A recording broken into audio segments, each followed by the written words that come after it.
Graham Hughes from SBC UK. Welcome along to our quick fire questions with today's guest, Phil Bedford. Now, what we're going to look at today is going to be really important if this is your first time to an SBC UK event or your first time to an SBC event. There's a key thing to look at really, and it's that one look at the mistakes that people make when they first go networking. And we're going to pose this question to our guest, Phil Bedford. Phil, hi, how are you doing? Yeah, Graham, great to be here. Hi, anyone that's watching. Lovely to hear that you're joining us. Yeah, I think the interesting thing about networking is we all know some people who are really good at it, and not just good at it, but have a lot of success networking. And then there's other people that maybe have a challenge or aren't comfortable. So there's a big scale. And I just want to touch on probably one of the key delusions about networking, and where people are missing the most opportunity. Is that okay, Graham? Yeah, that's fine. That's wonderful. Yeah, grand. So I think one of the biggest mistakes I see people make with regards to networking is they approach it a bit like a slot machine. They turn up once, expecting to put the money in, and expect to get money out. Networking doesn't work like that. Networking is more like farming. You have to keep turning up. And so just let me show you some stats on the back of that. Pulled these up a number of years ago. So a lot of people, let me just do that again. There we go. There we go. So we should be able to see that. That's right. We can see that. Perfect. Excellent, excellent. So the interesting thing is if you have 100 people in a room, imagine 100 people in a room, and all of them are in a place where they could potentially buy from you. Do you know how many will buy on the first occasion? On the first occasion, I think people, what, 2%? I'm giving you a tip here. 2%. Yeah.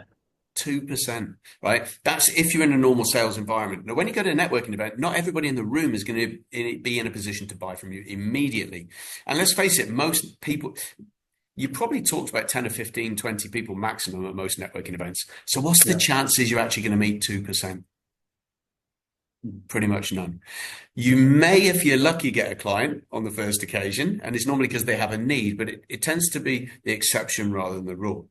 And so here's the thing. What people do is they go to networking events, they go once, they talk to everyone, don't get a result, and go, waste of time. I won't go back there again. I'll go somewhere else, right? Or they may go once, close a deal, and think, I've got all the deals in that room because no one else was interested. They'll go somewhere else. But if we start to look at these statistics, which, by the way, are similar for sales, marketing, and networking, and just look at that. 10% of salespeople don't actually follow up with people more than 3 times, right? And follow-up applies to networking as well. If you go to a networking event, 2% of sales are made on the first contact. So if you're going to come to our Zoom call or one of our physical events, the chances of closing someone on the first occasion are 2%. Okay? Now, that might sound a little bit depressing, but now we start to look at relationships, and it's the way relationships work. So if we look down at the bottom one, 80% between the 5th to 12th connection. So what do these connections look like? This could be turning up twice. It could be following up with someone you met there who you thought was quite interesting and going for a coffee, or doing another Zoom call. So these connections could be 5 to 12. Now, here's the thing. If people are going to buy from you between the 5th to 12th connection, they probably would have. But with networking, you've got another dynamic at play. And the other dynamic is they may never buy from you, but they may like you. And they may know 100 to 250 people as well. And if they like you, they may open the gates to the people they know. And there's more chance of that happening if they've seen you a number of times. So the tip is for networking, to go back a few times, to give it chance, give the people chance to open their hearts and their contacts to you. And the only way you do that is by opening your heart and your contacts and your goodwill to them. Excellent. Yeah, I like it. That's really useful for people who are coming to an event pretty much for the first time, because sometimes they don't really know what to expect. And it's good to understand the best approach to take. And the thing is, if we try and understand that ourselves, we go to many events, and it can take quite a while, can't it? Yeah, and I think one of the big mistakes people make, of course, is networking and sales don't mix. Okay, if you go to a networking event and your only intention is to sell everyone in the room, and their intention is to sell to you, nobody's listening. Mm-hmm.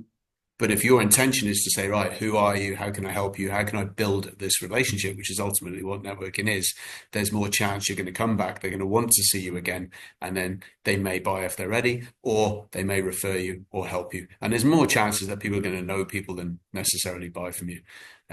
So yeah, just something to consider about energy, really, and your intention for going. Excellent. Well, Phil, thank you very much for that. That's really useful. If this is your first time along, please heed what Phil has to say. It does work. This guy knows what he's talking about. And I look forward to seeing you at the next SBC event. Have a great day. Thank you.